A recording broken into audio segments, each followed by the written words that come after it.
Peter does a lot to warrant a divorce from Lois, but what about the other way around? Let's take a look at some of the times when Peter should have been the one to divorce Lois. Starting with the time Joe accidentally walked in on Lois changing, resulting in her getting a little sultry in front of him under the guise of helping his and Bonnie's marriage in a wife-changing experience. So it's Peter and Lois's anniversary, and the two are just basking in the warmth of having a love that's lasted for so long. What do you think about dinner? Oh, God, I'm so tired of thinking about dinner. I don't know. Well, get used to it, because deciding on dinner becomes the most important decision of your life once you're with someone for so long. It's the leading cause of a lot of divorces, if you can believe that. But when Lois goes to change out of her bathing suit, she finds there are much bigger things to worry about than saying, I don't know, what are you in the mood for, 100 times. It's my fault for overguacking the chip. Joe, I'm in here! If only there was some device that could have kept that door closed. Like some mechanism that halts the door from opening when you don't want it to. Some kind of locking feature, if you will. But what makes this interaction even worse is the fact that it gets Joe to stand at attention, if you catch my drift. I'm sorry, I'm leaving! But I'd feel pretty vindicated if I were Lois. Usually it takes a whole setup of pulleys and cranes to get Joe going, but she just gave him the au naturel experience. Thankfully, this traumatizing experience did lead to something good. You would not believe the night Joe and I had last night. Oh, really? Turns out Lois was just the aphrodisiac Joe needed to revitalize his and Bonnie's bedroom activities. And honestly, it'd be pretty rude to deprive Joe of such a wonderful experience, right? So Lois continues to put on a show for him, not only to get his engines revving, but also to give herself a bit of a self-esteem boost. Hey, Bon, you busy? Should I get the pump?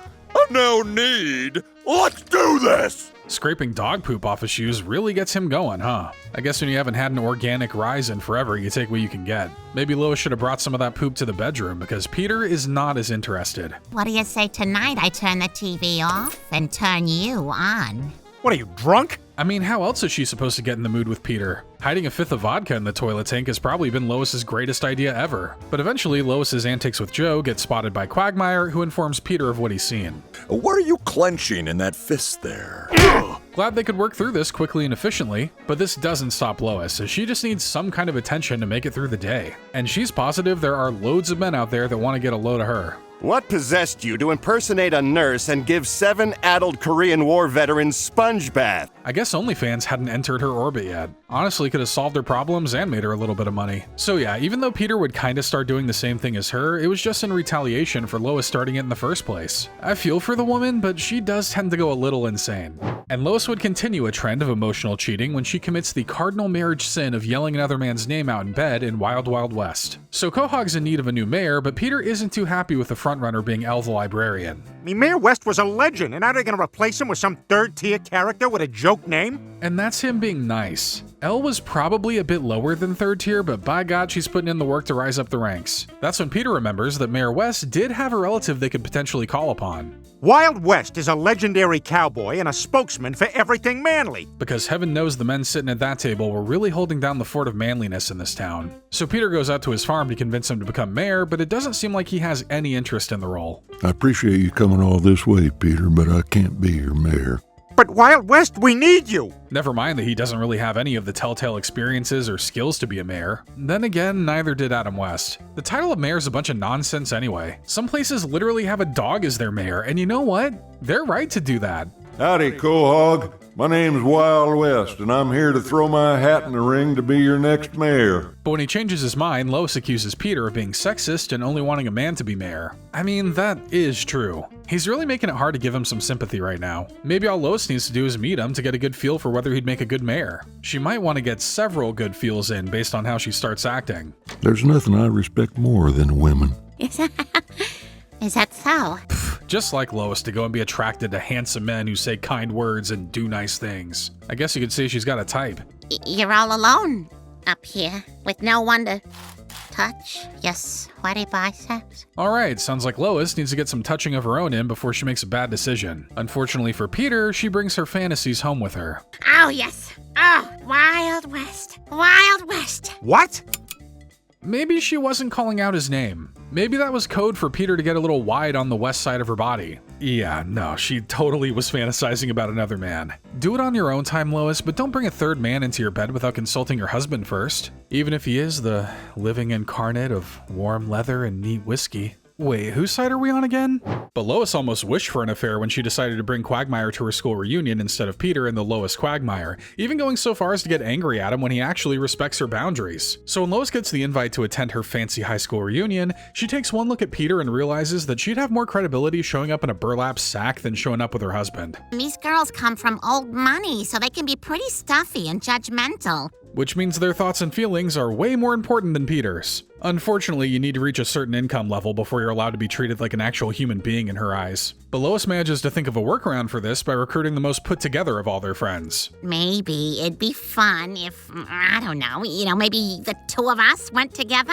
To be fair, being the most put together out of the group isn't exactly a high bar to beat. But Lois figures this will give Quagmire the opportunity to live out the fantasy he's always had. Yeah, let's just lead the guy on a little further. I'm sure it'll turn out alright. Well, I'm not used to wearing rings above the waist, but what the hell, I'll try anything once. So the two decide to go through with the charade, but romantic cliches like the one bed trope threaten to get them a little closer than intended. This is not the room I reserved. This is the honeymoon suite. Looks like they're gonna have to go full method for this performance. Lois, of course, doesn't want Quagmire to make any advances, but let's see how long that keeps up when Quagmire starts proving to be a star husband. May I say that you have the breasts of an obese woman and the arms of an anorexic? Oh! He really does have a way with words. They're often gross, misogynistic, sexist words, but dang does he know how to say them. But Quagmire's more than just a smooth talker. He also happens to be a smooth jazzer as well. I am hereby changing his designation from charming to a triumph. Glad to know Quagmire has the same reputation as the average Oscar bait movie.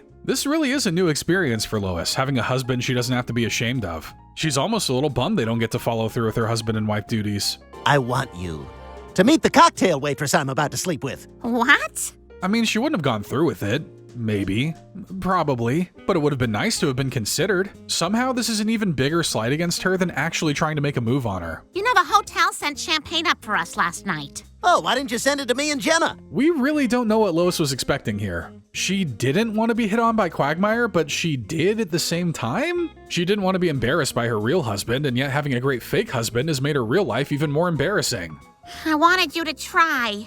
Then I could shoot you down and feel sexually desirable and morally superior. So even if she wasn't going to cheat, hoping your husband's best friend makes a move on you is still pretty psycho behavior. Peter would probably be pretty mad to hear that, but I think he's more relieved he didn't have to get dragged along on this trip. And an emotionally starved Lois found relief through self-pleasure before deciding to leave Peter for Bonnie and Cool Hand Lois. So it's business as usual. Lois wants to do something romantic, and Peter appears to have a severe allergy to anything that involves spending time with his wife. What weekend should we go? Where's that now? To the bed and breakfast. Oh, no way I'm doing that. Which is surprising because bed and breakfast are like two of Peter's favorite things ever. He must really not care for this woman he devoted the rest of his life to. So Lois is feeling entirely unsatisfied in her love life, but she gets a little advice on how to turn that around from Meg? Kinda sounds like asking a fish to teach you how to climb a tree. Pick the hottest guy you can think of and go to town. What's stopping you? Well, having this conversation should have been a pretty big stopping point. You guys are not close enough to make me believe this is a comfortable conversation. But Lois decides to take Meg's advice, and the experience really opens up her third eye. What? There's no double entendre here, you weirdos. Jimmy Connors. Jimmy Connors. Jimmy Connors. It's the short shorts that do it for them, I reckon. So now that Lois is an independent woman who don't need no man, she decides to delve even deeper into her journey of self-pleasure, which of course comes from the humiliation ritual of going to an adult toy store. I don't have enough wet floor signs to cover the wet floor, but just assume everywhere is wet. You could tell me the cure for cancer was in one of those stores, and I'd still really have to think about whether it'd be worth having my face seen in there. But Lois ends up running into Bonnie, and they both realize that not only do girls just want to have fun, but maybe they should also collaborate on said fun. I'm dating Bonnie now. Hello. How can something possibly be Peter's greatest dream and also his living nightmare? But Peter had his chance to be romantic with Lois, so now she's taking a different partner to the bed and breakfast. You know, this video would be a lot more in her favor if she just got the divorce already, but all this infidelity is making us defend Peter. You think we want to be doing that? I love Lois, and she deserves to be with someone she loves too, even if it isn't me. See, at least Peter's being admirable about the whole thing. I'm pretty sure there would have been at least one homicide at Lois's hands if the roles were reversed. But thankfully for Peter, Lois does finally wake up and comes back home after coming very close to having cheated on him. You didn't actually cheat on me? Of course not, Peter. Well, maybe not physically, but those emotions are well past rolling around in the covers with another person's emotions. Which, still counts. But we learn Lois has gone all the way with someone else, as after she hears about a few of Peter's secrets and you can't handle the booth, Lois decides to drop one of her own, although hers is much worse. So while the whole family is recording some commentary over an episode, tensions start to run high when Lois learns that Peter makes more than her. This number is 4 times what I make. Peter, you always said you made the same as me. I know it's hard to, but please disregard the devil Jesus throwing crucifix shurikens in the background. I know, it's very cool, but it actually has nothing to do with what we're talking about. So when Lois calls up Disney to find out why this is the case, another bombshell gets dropped on the family. Mr. Griffin was able to negotiate a higher salary because he's still paying alimony to his first wife. I'm sorry, do Lois and Peter not share the same bank account? Feels like this would have been a real easy catch that wouldn't be interrupting this great, albeit confusing, episode happening in the background. But yes, it turns out Peter used to be married to actress Sarah Paulson, who actually drops in to do some commentary herself. I understand you and Peter used to be married. Oh, that feels like ancient history. Ancient history that still seems to rake her in a big chunk of change. This alimony stuff sounds dope. Maybe I should try to briefly marry a celebrity. I guess I should probably return Sydney Sweeney's calls, huh? And all these revelations compile into a big ball of stress for Lois, who decides Peter needs to hurt now. Luckily, she's got a secret that tops any of Peter's. Chris might not even be your son. What? I once slept with Philip Seymour Hoffman. Okay, that's horrible, but I also want to give her a quick low 5. Hoffman's one of the best actors of this generation, but I don't think that excuses the fact that she cheated on Peter to do this. At least that means there's still hope for Chris to make something of his life. And all I know is 9 months later, Chris is born. Yay, I'm a Yeah, but Lois is the bigger one. It's clear both Peter and Lois have some skeletons in their closets, though Lois's might just be the spookier skeletons. But perhaps the biggest betrayal of their relationship comes in Follow the Money, which reveals something that Peter would probably find unforgivable. His wife and his mortal enemy actually seem to be somewhat close friends. So this episode follows a dollar that really finds its way around town, eventually ending up at a coffee shop where Lois and Ernie the Giant Chicken are having a little meetup. Even though you and Peter have your differences, I'm glad it hasn't affected our friendship. I'm sorry, how long has this been going on? Are they old acquaintances? Old flings? That would definitely add a new layer to Peter and Ernie's rivalry, but Ernie's wife Nicole seems to be on the same page as Peter, wanting nothing to do with the Griffins. Really, Nicole, you got the wrong idea. How does this know my name? If only their fights were as cool. I know a lot of people die and the city gets absolutely obliterated, but come on, they're iconic for a reason. But I don't know if this will be enough to ruin Lois and Ernie's friendship, because Lois seems to keep texting him at home later on. I don't want you talking to him anymore. Oh, so he does know. Wow, this got kinda sad? Like, Lois isn't cheating on him, but there's something about your loved one being all buddy-buddy with a guy you hate that feels like a real betrayal. No wonder he wants this chicken dead, and honestly, we're behind him on that sentiment. And Lois would sabotage a different relationship and any chance of Peter having a brother when she tries to prevent her sister and Mayor West from marrying and brothers and sisters. So after Carol goes through with what we can only assume is her 300th divorce, she ends up staying with the Griffins for a while to recover. Meg, this is a bar of soap with a scorpion in it. Stewie, this is a lollipop with a desert spider in it. Will most of her stay revolve around creatures of the desert? Is that how she normally is? Nah, not really. It's usually just pretty sad and depressing having to bring down the energy in a room because she doesn't know how to pick her men. Thanks again for letting me stay here. You can't imagine how it feels to have your heart broken so many times. I feel like she's probably getting the gist of it from hanging around with you. You're just letting that rain cloud that follows you around get everyone wet. But she forgets all of that as soon as a new man enters her peripheral vision. Lois, aren't you going to introduce me to your handsome friend? Handsome? Wow! And wouldn't you know it, both of them fall in love and decide to get married before they even learn each other's full names. Love waits for no one, and you might as well shoot your shot before you're the one getting shot. Carol Yastrzemski? Oh, please let that be your last name. Will you marry me? What? Obviously, Lois has some concerns over Carol rushing back into another marriage so soon, but the more important part of this scenario is that Peter will finally have the brother he always dreamed of having. I'm gonna have a brother! Hey, Adam, wanna go get in a fight over the rules of a game we made up? Yep. See? Who can say no to childhood innocence? Well, you can in this scenario, considering these two haven't been classified as children in several decades. Maybe it isn't the smartest idea for Carol to get remarried so soon, but she genuinely seems happy. But here comes Big Grouch Lois looking to spoil all the fun. I remember you saying the same exact thing about Evan. Isn't that right, Evan? So Lois assembles Carol's past husbands like the Avengers of Divorce to try to remind her of all the mistakes she's made in the past. Lois, your family's rich. If she wants to get divorced 100 times, I'm sure they can afford it. But all these reminders do convince a tearful Carol that this isn't the right move. Look at these men. Are you psychologically able to deal with this pain a 10th time? And that's coming from the woman who's just been gritting her teeth and bearing it for a bunch of years. Somehow we can't imagine any of Carol's past marriages being any worse than Lois's. Carol and Adam do get married later in the episode, but we could see Peter calling it quits on his own marriage just because Lois deprived him of having a brother. You ruined my life! Adam and I were gonna be brothers forever, and now he's gone! And whether or not you agree with it, Peter was probably close to divorcing Lois when she turned up with a new haircut he didn't like, leading to a petty war between the two in shortcuts. So while Lois is reading an Us magazine, she gets the inspiration to maybe cut her hair short like one of the celebrities. Isn't a haircut cute? Maybe I'll get my hair cut short too. What? No way! I forbid it! Isn't it cute when Peter thinks he has a say in anything? Though I will say that a short haircut isn't as easy to pull off as you think. Just look at Peter's. It always looks like he's wearing a tiny baseball helmet. But of course Lois doesn't need Peter's validation. Well, I mean, she does, as explained in like 2 sections already, but her hair is her domain. Excuse me, sir, but this is a private residence. Peter, it's me! I got my hair cut! Isn't it fun?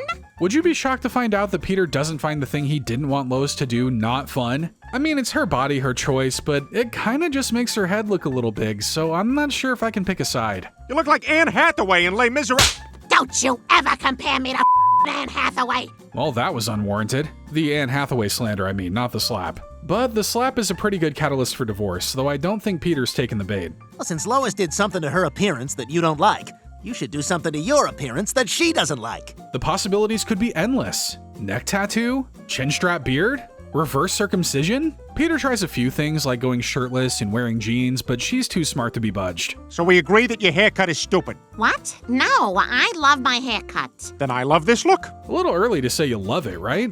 Like, it's only been a few days. The shame over making a big mistake usually takes about a week, but Lois is willing to keep this humiliation ritual train rolling as long as she has to. I thought it might be fun to come by and sell some of my homemade jewelry to your coworkers during lunch. But maybe the real way for Peter to come around to Lois's hair is to see it in action. The kind of action where you're too busy looking at other parts of the body to worry about the hair. So, what do you think of my haircut now?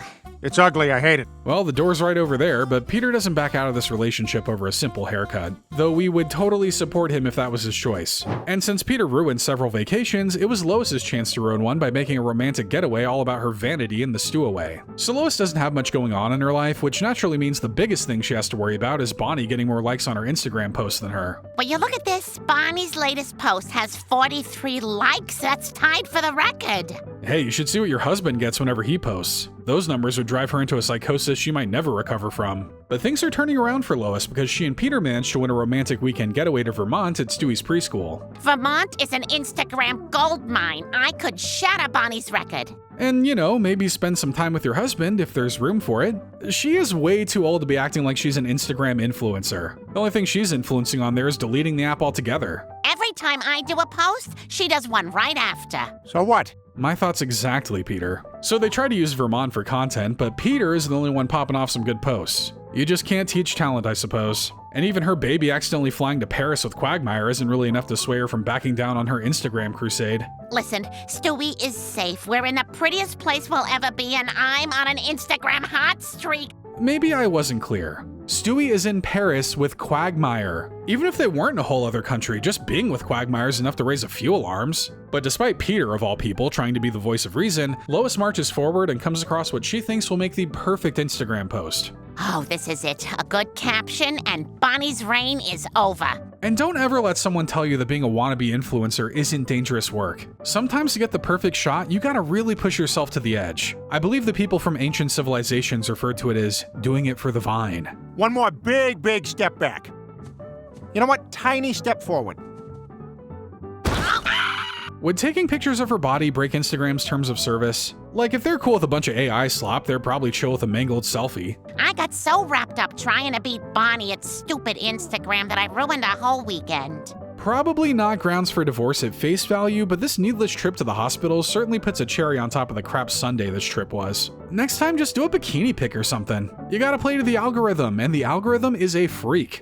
And Lois would set in motion events that would ruin yet another trip for Peter, this time making him take the fall for a truly heinous bowel movement and cabin pressure. So during a company picnic, Peter and Lois end up winning an egg toss game that nets them a weekend getaway at Preston Lloyd's cabin in Maine. Yes! The Griffins are going to Maine! This is about to be the most interesting thing that's happened in Maine since, you know what, I'll just Google what goes on in Maine later. But there's only one thing on Peter's mind when it comes to this trip. Something so incredible, so life-changing, that it truly needs to be seen to be believed. Ever since I was a kid, I wanted to go up there to see the trained bear show. And Peter wants all of his friends and their families to come along too to witness this glorious display of animal exploitation. Now, if everyone can just be chill and not ruin the serenity of nature, everything can go according to plan.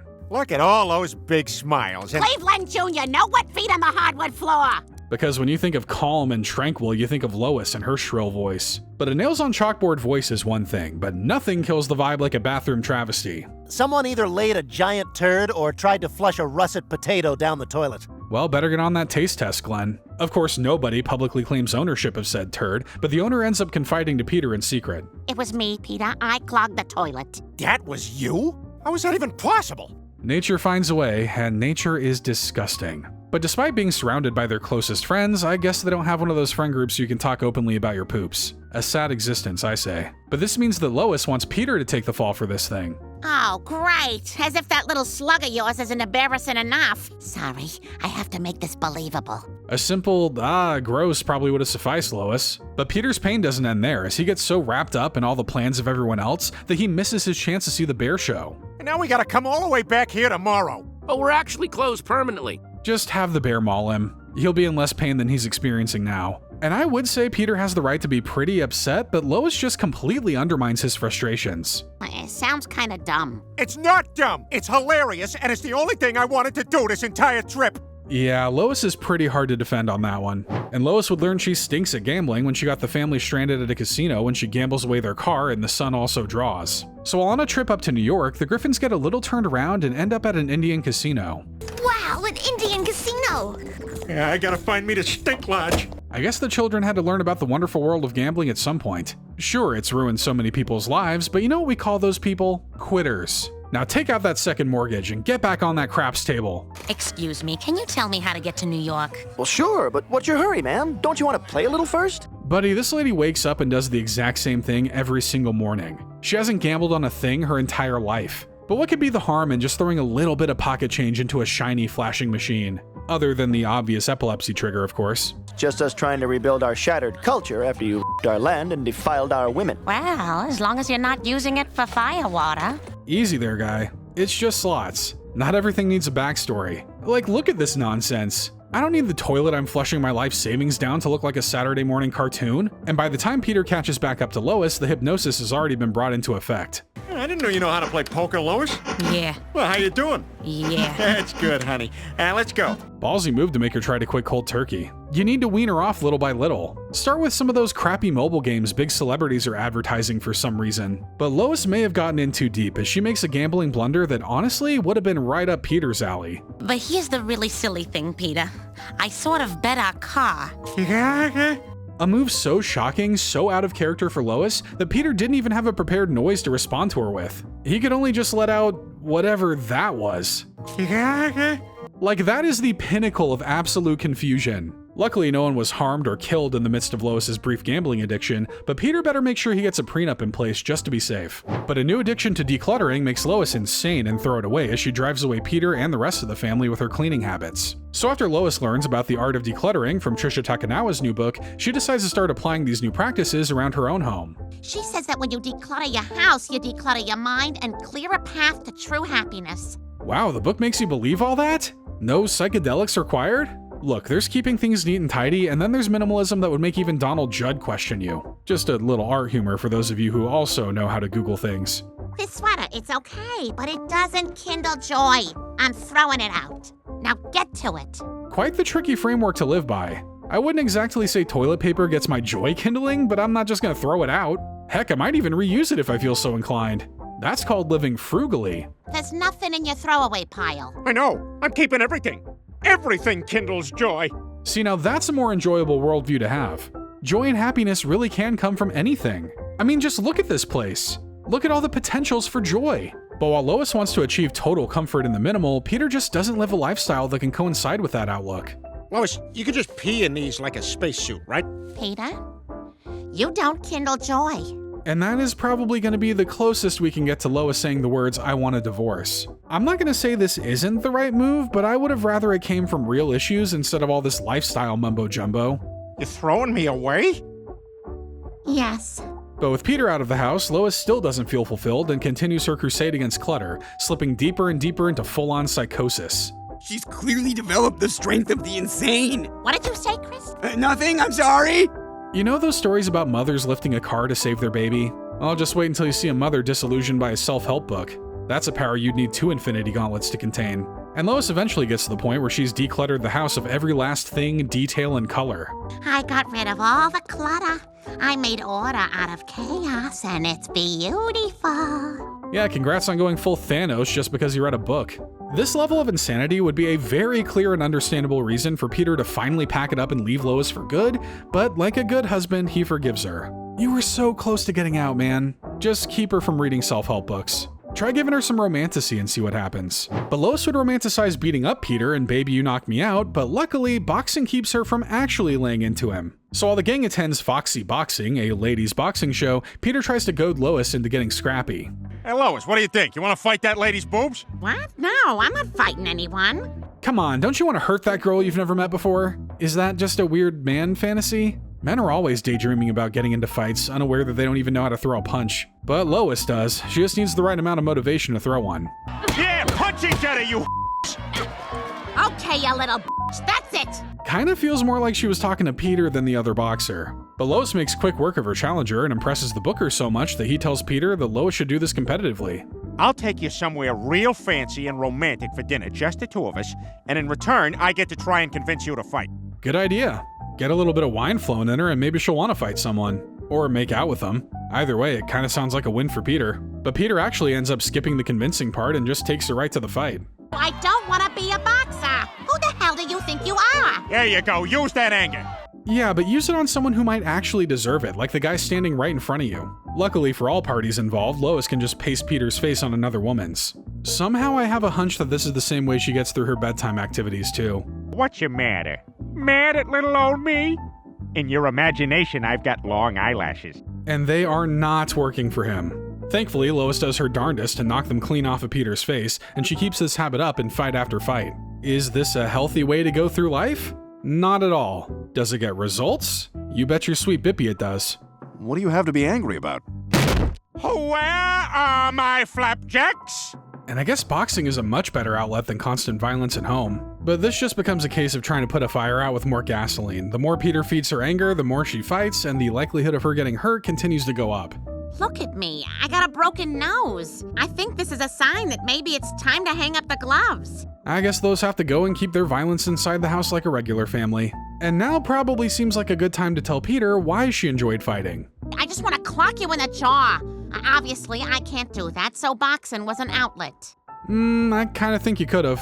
This kinda seems like one of those things a lot of people would cover for you. But now that it's out in the open, I guess Peter can either change his ways or get out of the relationship before someone gets hurt. He doesn't do either, obviously, so he'll just continue to sit on this powder keg until it explodes. And Lois would finally explode when she nearly had Peter and his friends killed after locking them in the attic, leaving them to almost die from heat exhaustion and a lot going on upstairs. So after struggling to fall asleep one night, Peter decides to sleep in the attic and turn it into his very own man cave. Welcome to the Pete Pad, where the dancing's hot, the drinks are hot, everything's just freaking hot. Where most man caves have you choking on the smell of beer or cigar smoke, this one lets you breathe in the cool, crisp crystals of insulation foam. The body can use insulation too, so I think this is a good thing after all. And Peter decides to share his new pad with his friends as well. I brought construction paper and markers in case you guys want to draw breasts. Very much no girls allowed energy going on here, but if a girl wanted to hang out with them, they'd probably fold pretty quickly. But the only girl giving them attention is Lois, and she'd probably rather see them fall through the floor than hang out with them. Forget it. I'll do it myself. This whole attic business is ridiculous. Spoken just like someone who didn't get an invite. The attic is for cool kids only, and Lois does not match that criteria. Well, they can carve cool kids into their tombstones because after they push Lois too far, she decides to lock them in the attic.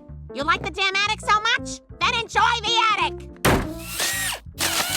Whatever. Ventilations and comfortable temperatures are for nerds anyway. But the man cave gets less and less cool after they get left up there all night to die of heat stroke. Peter even tries to get her to help them, but she's not having it. Let us out of here! No way! You like it so much, and you can rot up there with your buddies. I think she's waiting for an apology, but I think threatening to kill your husband because he annoyed you doesn't actually fall into eye for an eye territory. Peter didn't want to have to do this, but there's only one bit of leverage he's got now. You leave my dress alone, Peter! If it'll get us out of here, I'll make a duty on it. I've seen international prison transfers less intense than this. So instead of having to explain that her wedding dress wasn't brown when she wore it, she decides to finally let the men free. Yeah, this was all a huge disaster. Let's just agree that we both went a bit too far, Well, someone went far, and then someone went across state lines with their actions. Peter definitely started it, but Lois took things way too far with this form of heat torture. He'd better get out of there soon, otherwise her next plan to kill him won't be one that takes a few days. And in Coma Guy, Lois almost does kill him when she decides to pull the plug on Peter while he's in a coma, and doesn't even seem to regret her decision. So after getting into a street race with Ernie the Giant Chicken, Peter ends up crashing his car into a tree after getting distracted by a squirrel. Working squirrel. That's honestly kind of a Brian move there, though Brian probably would have hit a U-turn and driven back to run over the little guy. Well, now Peter's stuck in a coma, leaving his family to care for him at his bedside. Talk about the good times, what he means to you. Talk, and keep talking. Oof, wow, there are just so many memories to choose from. It'll take some time to wade through the ocean of bad ones to find the good ones, but I'm sure they're in there somewhere. But with Peter teetering on the verge of death, possibly for the rest of his life, it seems like a lot of emotional strain to keep him alive. And financial strain too, but you can't say that part out loud. Your husband is brain dead. I'm afraid it's time for you to make your choice. It's an incredibly difficult choice that no one should have to make. But you know, when you sit down, weigh the pros and cons, look at the good and bad, it kinda makes it easier for Lois. But who would have guessed that the guy whose life was on the line would have something to say about it? I don't want to go! Hey. Hey! Well, now that's a pretty lucky coincidence, pulling the plug right as Peter wakes up. I guess there's no reason to be upset about being nearly taken off of life support, right? Yeah, Peter disagrees. I guess he's still pretty miffed about the whole nearly killing you thing, but Lois is tired of being guilt-tripped about it. But you know what? It was a relief. What? There, I said it. You know what it's like being married to you? I thank my lucky stars every day over the fact that I don't. Lois does make some decent points. Peter's always putting himself in harm's way, and the stress of constantly wondering if Peter's gonna live or die really takes its toll on Lois. With that being said, Lois could be a little more understanding of the guy who nearly died. You'll never forgive us for killing you at the hospital, so we're done. We're leaving town today. Hey, that's not fair. Peter's the one who's supposed to be leaving you in this video, not the other way around. The family does end up reuniting by the end of the episode, but it's framed like Peter needed to be forgiven, not Lois. I get where Lois is coming from with her issues, but you can't just tell your husband you'd be relieved if he died. I mean, you can, but then maybe don't plan on living with them, pretending to be a happy couple when you're really just counting down the days. But Lois not only has the tendency to hurt Peter, but to scar him too, as we see a trend begin to start of Lois taking advantage of him and prick up your ears. So after the school starts to teach the kids about abstinence rather than normal reproductive health, the info makes its way home to Peter, who's ready to give up the good stuff for good. If you have your will fall off and land in another dimension populated entirely by dogs. Dang, Peter must have been doing it wrong all those years. It definitely should have fallen off by now. Well, better to be safe than sorry, I guess. Or safe than smart. From now on, I too will be abstinent. I'll be as untouched as the turn signal in an Asian woman's car. I guess he can do what he wants with his body, but he may want to clear that with his wife first. You know, the one who he has a relationship with that is kind of built around the two getting it on. Peter, what the hell is this? My chastity belt. A chastity belt? What in God's name is that for? I was just wondering the same thing about the Grimace costume. Some role-playing is fine and dandy, but there are other kinds that really make me question if you'll be seeing the Kingdom of Heaven. And not only has the abstinent talk infected Peter, but it's also given Meg some wild ideas for alternative paths. You kids were doing it in the ear! Ah yes, that classic loophole. Suddenly, teen pregnancy isn't the most horrifying thing that can happen in a bedroom. I'd rather have a kid too early than go deaf in one ear. But maybe it's one of those things that sounds weird on paper, but it's actually not too bad in practice. What the hell? What are you doing, Peter? What the hell is wrong with you? Yeah, I didn't think so either. This is apparently all Peter wants to do, but Lois isn't going to put up with that. You think she'd still be hanging around if she couldn't get it on with Peter? She's consummating this marriage, whether Peter wants her to or not. I am gonna have regular with you whether you like it or not. No! I wasn't asking your permission. And now it's a crime. Sure, Peter comes around to the idea eventually, but this is honestly pretty disturbing, even for her. Actually, now that I think about it, no, it isn't. She's done this like multiple times. In the episode Connie Salika, Lois returns from prison jacked and pretty much has her way with Peter. Now no one can get in and no one can get out. Hands on the headboard, Chief. Yes, ma'am. And then there's that tape in the candidate that pretty much reveals that Stewie was conceived with very little enthusiasm from Peter. Please, no! Fine, just get it over with. I'm gonna be a mom again. For Lois, no doesn't even have to mean yes. She's gonna do what she wants regardless of how Peter feels, and he should probably get out of there before it gets any worse. But to make things better for you, you should subscribe to the channel so you can catch more great Family Guy videos. And if you want to help the channel continue to grow, be sure to leave a like if you haven't already.